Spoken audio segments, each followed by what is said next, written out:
All right, good afternoon, Salone B here, and today we're gonna go over a little bit of news really quick.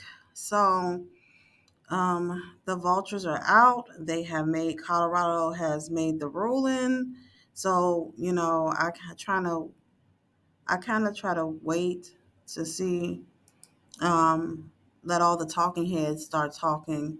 So now that everybody's talking, this is what's going on. So Colorado basically in a 4-3 decision Tuesday ruled that Trump was disqualified from the ballot of 2024 under an 1868 provision of the Constitution that prevents insurrectionists from holding office.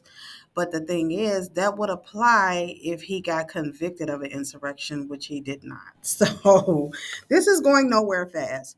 So, okay, that's that. That's the ruling.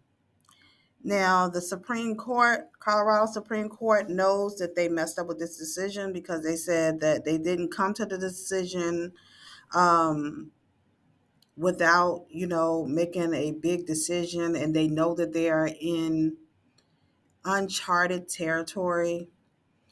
And so there is a citizen group called Crew who actually started this trend, and they used it in New Mexico on a person that was running for office that they found out that was at the January 6th riot. So they used it to keep him out of office. And this is what now the GOP now comes, and here's the article. It's Trump's GOP presidential rivals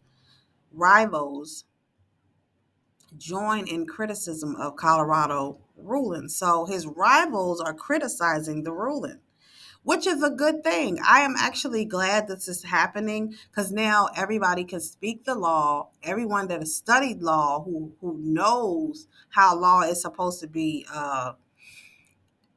prescribed, they can come in and say, hey, and everyone that's President Trump's rival is criticizing this ruling. So this is going nowhere fast. So let's go into it. So almost immediately, Colorado Supreme Court issued a decision. Trump rivals in GOP presidential primary weighed in, with most criticizing the ruling. The most fervent defense of Trump came from entrepreneur Vivek Ramaswamy, who claimed in a nearly 400-word statement that the Colorado decision was what an actual attack on democracy looks like. And it's ironic how they say that the Democrats or the Democrats will say, oh, the Republicans are trying to take away y'all vote, and then they turn around and take away the vote. That's crazy. This is why I don't listen to people nowadays. I don't listen to what people say. I go and do the research. I don't care who they is. They could be family members, and I will go and kind of look and see if that's true, because nowadays people are just saying anything, and then when you check them or check up on what they're saying, it's not quite right. So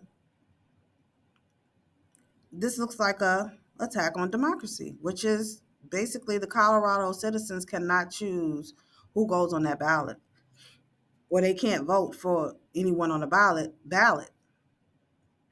So Ramaswamy, who is polling at about 5% in Iowa, also vowed to withdraw from the Colorado GOP primary unless Trump was also allowed to appear on the ballot. He demanded that DeSantis, Christie, and Haley do the same immediately, or else they are tactically endorsing this illegal maneuver, which will have disastrous consequences for our country. And I agree with Vivek. Florida Governor Ron DeSantis did not mention Trump by name, but suggested without citing evidence that the Colorado Supreme Court justices were politically motivated. This is what Ron DeSantis had to say. He said the left invokes democracy to justify its use of power, even if it means abusing judicial power to remove a candidate from the ballot. And this is what they're doing. They're using the judicial power to remove candidates.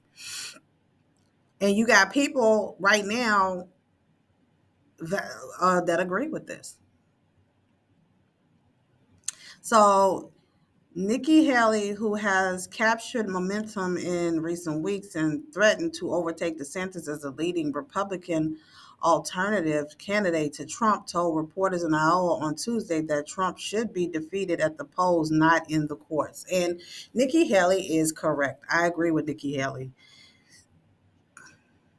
She said, I will tell you that I don't think Trump needs to be president. I think I need to be president. I think that's good for the country, Haley said, but I will beat him fair and square. We don't need to have judges making these decisions.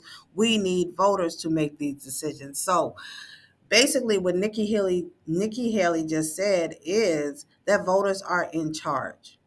Voters are, no one else. This is why there's so much propaganda for voters to swing, to do this and do that, and this is why they have all these talking heads giving you fear tactics. Oh, we're going to be back in slavery. Well, Biden got in office and we are literally having no money. Our money is shrunk down to nothing. We go to the grocery stores, we barely can buy food. There are people that's homeless. The housing market is terrible. Yeah, I don't know what's worse than that.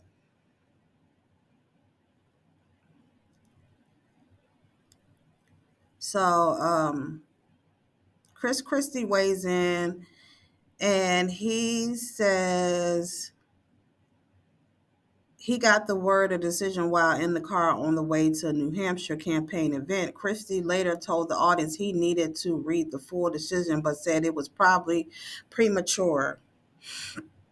He said, I don't believe Trump should be prevented from being president of the United States by any court, Christie said at the event. Okay, way to go, Chris Christie. On the principle, I don't believe a court should exclude somebody from running for president without there being a trial and evidence that accepted by a jury that they did participate in an insurrection. What did I just say? Chris Christie just mimicked what I just said. So that is the end of this.